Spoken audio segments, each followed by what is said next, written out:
കായംകുളം സ്വദേശി മുഹമ്മദ് യാസിൻ ശ്രേഷ്ഠ ദിവ്യാംഗ് പുരസ്കാരം ഏറ്റുവാങ്ങി.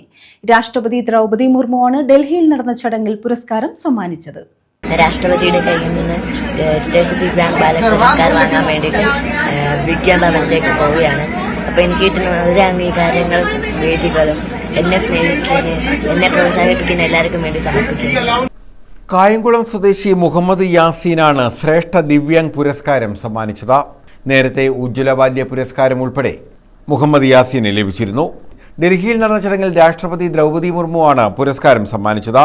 ഭിന്നശേഷിക്കാരായ വ്യക്തികൾക്ക് തുല്യ അവസരം നൽകണമെന്ന് ചടങ്ങിൽ രാഷ്ട്രപതി പറഞ്ഞു. 13 വയസ്സുകാരനായ മുഹമ്മദ് യാസീൻ ഈ പുരസ്കാരം ലഭിച്ചിട്ടുള്ള ഏറ്റവും പ്രായം കുറഞ്ഞയാളാണ്. Oachira Prayar RBSM higher secondary സ്കൂളിലെ 8ാം ക്ലാസ് വിദ്യാർത്ഥിയാണ് മുഹമ്മദ് യാസീൻ. മാതാപിതാക്കൾക്കും സഹോദരനും ഒപ്പമെത്തിയാണ് മുഹമ്മദ് യാസീൻ പുരസ്കാരം ഏറ്റുവാങ്ങിയത്. News bureau, Kayamkulam.